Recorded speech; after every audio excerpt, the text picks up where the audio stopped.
सर्वमंगल मांगल्ये शिवे सर्वार्थ साधके शरण्ये त्र्यंबके गौरी नारायणी नमस्ते। स्वागत है आप सभी का मेरे वास्तु ज्ञान गंगा यूट्यूब चैनल पर। नवरात्रों के दिनों में भूल करके भी ना खाएं ये चीज़ें, नहीं तो व्रत हो जाता है खंडित। नवरात्रों के दिनों में कुछ ऐसी चीज़ें हैं जिनका सेवन नहीं करना चाहिए। नवरात्रों के दिनों में प्रतिदिन माता दुर्गा की आराधना की जाती है। नवरात्रों के दिनों में 9 दिनों में माता के 9 स्वरूपों की आराधना की जाती है और पवित्रता का विशेष रूप से ध्यान रखा जाता है।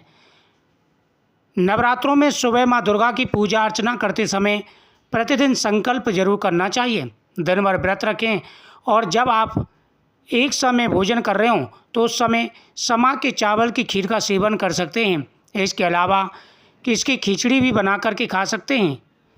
व्रत थाली में साबूदाना भी शामिल कर सकते हैं और साबूदाने की खिचड़ी भी खा सकते हैं।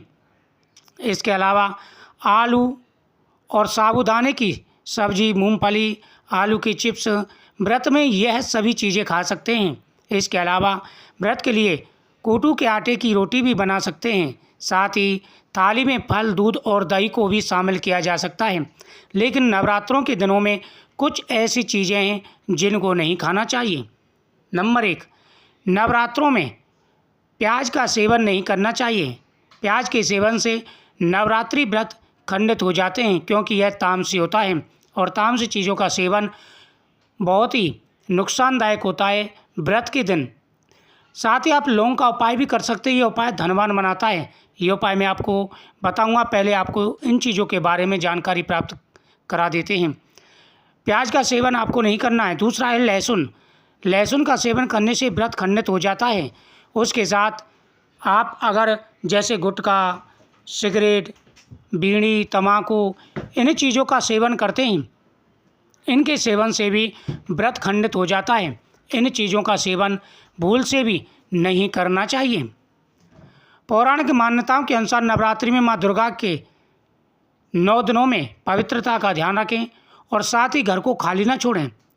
माता दुर्गा प्रत्येक घर में भ्रमण करती हैं और घर में जिनके में कोई नहीं मिलता वहाँ से माता निराश होती हैं।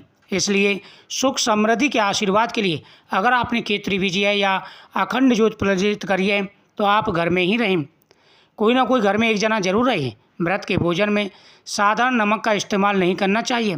इसके अलावा गेहूँ और चावल भी नहीं खाना चाहिए। सनातन धर्म में मांस और मदिरा के सेवन से भी मनाही की गई है। इन चीज़ों का सेवन भूल के भी नहीं करना चाहिए। साथ ही व्रत का जो सामान है माता को भोग लगा करके ही खाना चाहिए। इसके बाद आप सेवन कर सकते हैं। भोग लगाते समय निम्न मंत्र का जाप करें। माना जाता है कि इस मंत्र के जाप से माता भोग स्वीकार करती हैं। त्वदीयं वस्तु गोविंद त्वभ्यमेवं समर्पये ग्रहणाम सुमुखो भूत्वा प्रसीदं परमेश्वरी।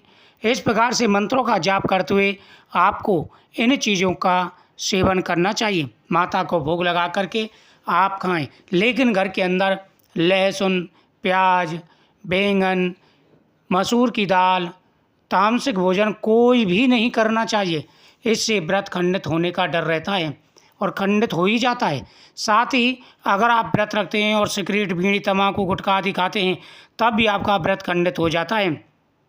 दूसरों का लिया हुआ सामान, अगर नवरात्रों में आप प्रतिदिन दूसरों का लिया हुआ सामान खाते हैं, अगर वह माता का भोग लगा के आपको दे रहे हैं तो आप पालें, और नहीं तो दूसरों का सामान लेकर के नहीं खाना चाहिए। इन बातों का विशेष रूप से ध्यान रखें। वीडियो को शेयर करें, चैनल को सब्सक्राइब करना ना भूलें। जय माता दी।